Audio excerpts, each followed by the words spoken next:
The title for today's lesson is Psalms for Knowing God Better.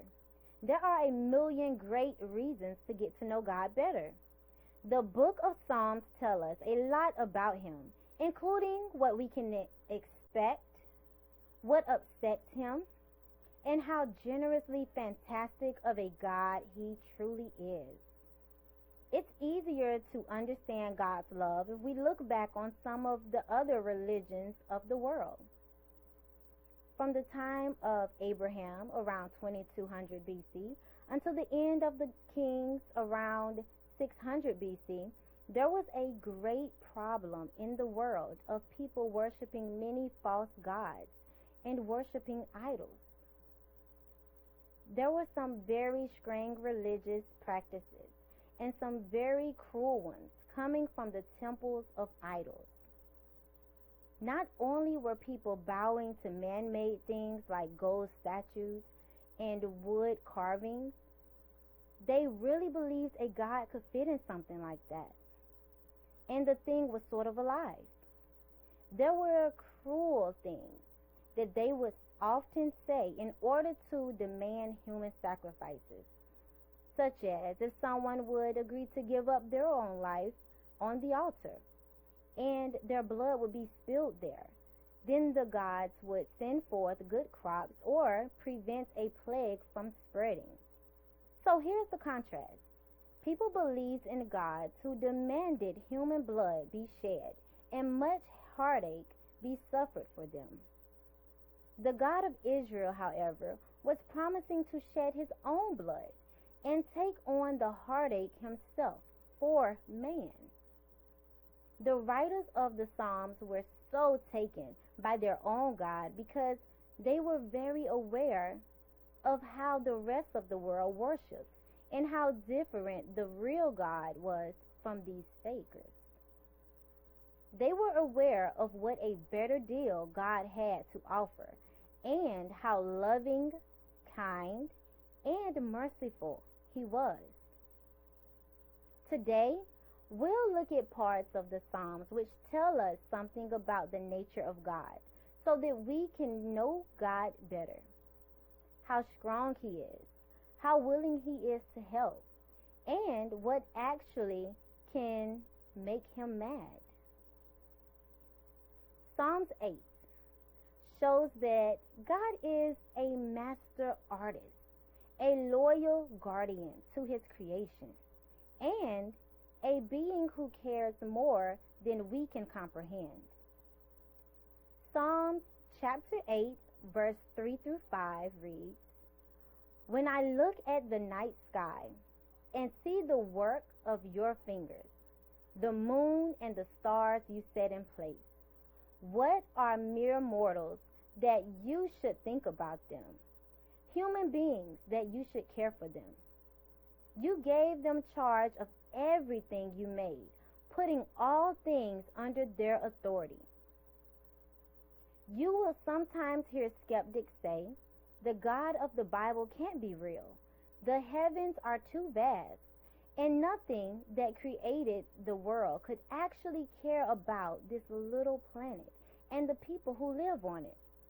But they are not giving our God enough credit.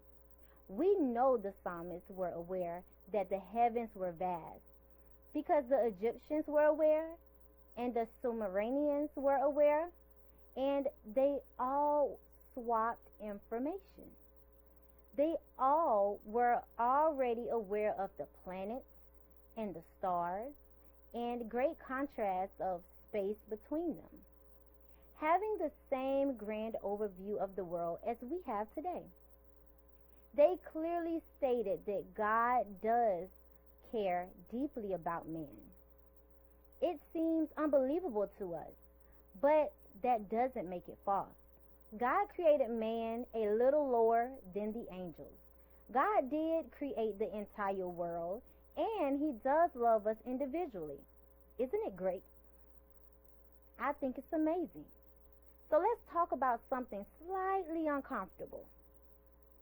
Does God get mad? This psalm says He does. So, what makes Him mad? when he's mad. What does he do? Let's make this simple. If you take all of the Bible and everything God advises man to do and not to do, and you see what made him mad in the Bible, you will see that there are only one thing that makes him mad. That thing is heartache.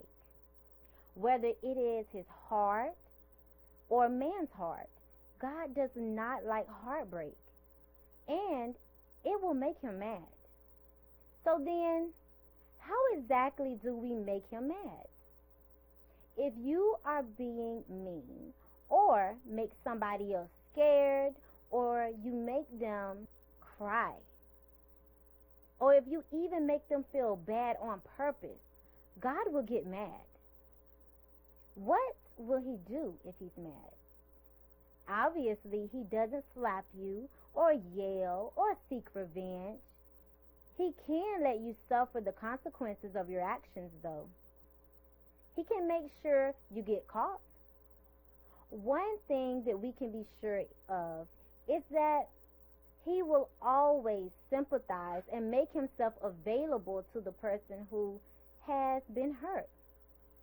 He does not make that offer to the person doing the hurting. So if you are mean to someone and hurt someone intentionally, rest assured you are momentarily out of God's good graces. You are out until you apologize or make amends. When the other person feels better, he feels better. As many Psalms and Bible verses will attest, don't make God mad by hurting others intentionally. If you do it, say sorry as quickly as possible and be nice. Treat others how you want to be treated. Psalms chapter 18 verse 30 says, God's way is perfect. All the Lord's promises prove true. He is a shield for all who look to him for protection. When we say God is perfect, some of us can feel a little intimidated by him. After all, we are all far from perfect, right? Think of it this way. Sometimes you get scared that your mom is going to forget to sign a permission slip. You get scared that your dad might yell at times when it's not appropriate. You get scared that your teacher will forget to mark that A that you got in her book. You get scared your Sunday school teacher will forget a decent snack for you. However, you never have to be scared about God forgetting, behaving inappropriately, using bad judgment, or making mistakes. He always does the right thing. You can trust him entirely.